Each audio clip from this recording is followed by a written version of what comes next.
নমস্কার, নিউজ 18 বাংলা ডিজিটালে আপনাদের স্বাগত। আমি অর্ণব হাজার রয়েছি আপনাদের সঙ্গে কলকাতা হাইকোর্ট চত্বর থেকে। যে হাইকোর্টের ছবি দেখছেন, এই কলকাতা হাইকোর্টই বুধবার দিন অভিষেক বন্দ্যোপাধ্যায়কে ফিরিয়ে দিয়েছিল। বলা ভালো, বিদেশ যাত্রা চেয়ে যে অনুমতি চেয়ে মামলা করেছিল অভিষেক বন্দ্যোপাধ্যায়, সেই আবেদন বা মামলাটি খারিজ করে দিয়েছিল কলকাতা হাইকোর্ট।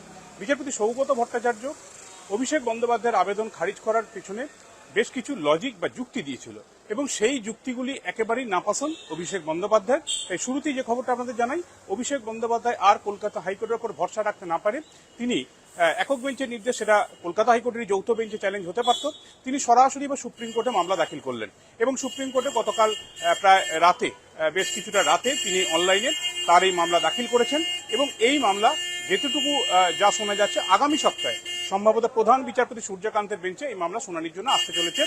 অভিষেক বন্দ্যোপাধ্যায় তার অনগোয়িং যে ট্রিটমেন্ট চলছে চোখের চিকিৎসার জন্য, তিনি বিদেশ যেতে পারবেন কি পারবেন না সেই বিষয়টা এখন সুপ্রিম কোর্টই নির্ধারণ করবে, সুপ্রিম কোর্টই বিষয়টি দেখবে।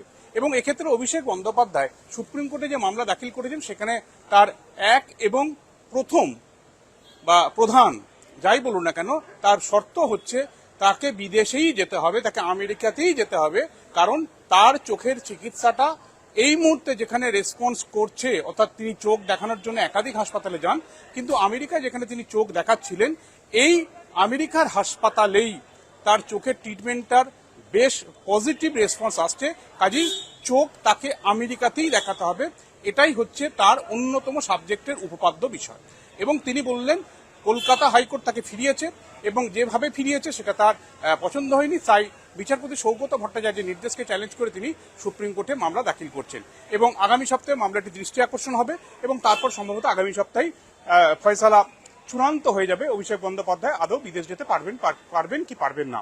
এক্ষেত্রে কলকাতা হাইকোর্টের বিচারপতি সৌগত ভট্টাচার্য কেন অভিষেক বন্দ্যোপাধ্যায়ের মামলা খারিজ করলো, কেন তাকে অনুমতি দিল না বিদেশ যাত্রার বা দেশ ছাড়ার অনুমতি কেন দিল না, সে বিষয়ে দুটো কথা বলতে হয়। প্রথম যুক্তি ছিল রাজ্য সরকারের তরফে যারা আইনজীবী ছিলেন তারা প্রত্যেককে তীব্র বিরোধিতা করেন এবং তারা বলেন অভিষেক বন্দ্যোপাধ্যায়ের চোখের চিকিৎসার জন্য বিদেশ যাওয়া এই মুহূর্তে অত্যন্ত জরুরি বা প্রয়োজনীয় এরকম কোনো ডকুমেন্ট হাজির করতে পারেনি আদালতের সামনে অভিষেক বন্দ্যোপাধ্যায়। কাজেই জরুরি এখনই যেতে হবে, না গেলে হবে না, এরকম ব্যাপার আর্জেন্সি নেই, এমনটা কিন্তু রাজ্যের তরফে জানানো হয়। এবং এই মুহূর্তে অভিষেক বন্দ্যোপাধ্যায়ের বিরুদ্ধে একটা দুটো নয় 16টা এফআইআর রয়েছে, তার মধ্যে তদন্ত সেগুলো চলছে। এর মধ্যে 5টাতে ইতিমধ্যে রক্ষা কবচ পেয়েছে অভিষেক বন্দ্যোপাধ্যায়, কিন্তু বাকি 11টাতে কোনো রক্ষা কবচ নেই অভিষেক বন্দ্যোপাধ্যায়ের। এই অবস্থায় অভিষেক বন্দ্যোপাধ্যায় যদি বিদেশে চলে যায় তাহলে এই সমস্ত তদন্ত প্রক্রিয়া সেটা ব্যাহত হবে, বিঘ্নিত হবে।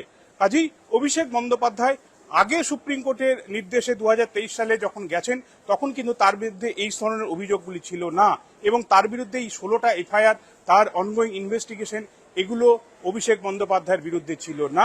কাজেই এই বিষয়টা আদালতকে মাথায় রাখতে হয়, আদালত সেই বিষয়টি বিবেচনা করে। দ্বিতীয় যে বিষয়টি, বিচারপতি সৌগত ভট্টাচার্য তিনি জানান তিনি কোনো বিশেষজ্ঞ চিকিৎসক নন বা কলকাতা হাইকোর্টের কোনো বেঞ্চ বা কোনো ডিভিশন হতে পারে বা একক বেঞ্চ হতে পারে, কেউই বিশেষজ্ঞ চিকিৎসকদের কোনো বোর্ড নয়। কাজেই চোখের চিকিৎসা যেটা অভিষেক বন্দ্যোপাধ্যায়ের প্রয়োজন, সেই চিকিৎসা কলকাতায় হবে নাকি কলকাতার বাইরে হবে নাকি বিদেশে হবে, এটা বলার উপযুক্ত মানুষ যারা, তারা হচ্ছেন বিশেষজ্ঞ চিকিৎসক। কাজেই এসএসকেএম হাসপাতাল তার মেডিকেল বোর্ড যদি সুপারিশ করে অভিষেক বন্দ্যোপাধ্যায় বিদেশ যাত্রা যাওয়ার প্রয়োজন, সেক্ষেত্রে অবশ্যই আদালত সেটা বিবেচনা করত, কিন্তু সেটাতে অভিষেক বন্দ্যোপাধ্যায় নারাজ, অর্থাৎ তিনি রাজি হননি, তাই তার মামলাটা খারিজ হয়েছে। এক্ষেত্রে আরও একটা বিষয়, অভিষেক বন্দ্যোপাধ্যায় তার বিদেশি ট্রিটমেন্ট প্রয়োজন এই মর্মে যে চিকিৎসকের একটা সুপারিশ পত্র আদালতের সামনে প্লেস হয় এবং এক্ষেত্রে ডিফ্যাক্টো কমপ্লেনেন্টের আইনজীবী বিক্রম বন্দ্যোপাধ্যায় তিনি বলেন আদালতের সামনে যে চিকিৎসকের সুপারিশপত্রে বিদেশ যাত্রা বা বিদেশেই আমেরিকাতেই তার অনগোয়িং ট্রিটমেন্টটা প্রয়োজন বলা হচ্ছে, সেই চিকিৎসকের তো রেজিস্ট্রেশন নাম্বারটাই নেই। এই জায়গাটিও কিন্তু কলকাতা হাইকোর্টকে ভাবতে হয়। অর্থাৎ কলকাতা হাইকোর্ট কোনো বিশেষজ্ঞ চিকিৎসক নয়, কলকাতা হাইকোর্ট কোনো চিকিৎসা প্রতিষ্ঠান নয়, কলকাতা হাইকোর্ট বিশেষজ্ঞ চিকিৎসক যারা তাদের পরামর্শ নিয়ে সুপারিশ মেনেই তাকে বিদেশ যাত্রার অনুমতি দিতে পারে।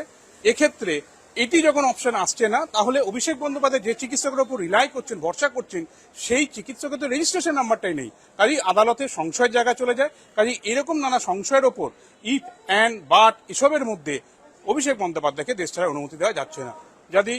কাজেই বুধবার দিন আবেদন নাকচ হয়ে গেছে। অভিষেক বন্দ্যোপাধ্যায় এই মুহূর্তে দেশ ছাড়তে পারছেন না। কলকাতা হাইকোর্টের 21 মের যে নির্দেশ ডিজে মন্তব্য মামলায়, যে আদালতের অনুমতি ছাড়া তিনি বেরোতে পারবেন না, দেশের বাইরে দেশ ছাড়তে পারবেন না, সেই নির্দেশ এখন বহাল রয়েছে। কাজেই কলকাতা হাইকোর্টের এই নির্দেশ চ্যালেঞ্জ করে এখন সুপ্রিম কোর্টে মামলা দাখিল করেছেন অভিষেক বন্দ্যোপাধ্যায়। আগামী সপ্তাহে সে বিষয়টির ভবিষ্যৎ হয়তো নির্ধারিত হয়ে যাবে, তখনই বিষয়টি স্পষ্ট হবে।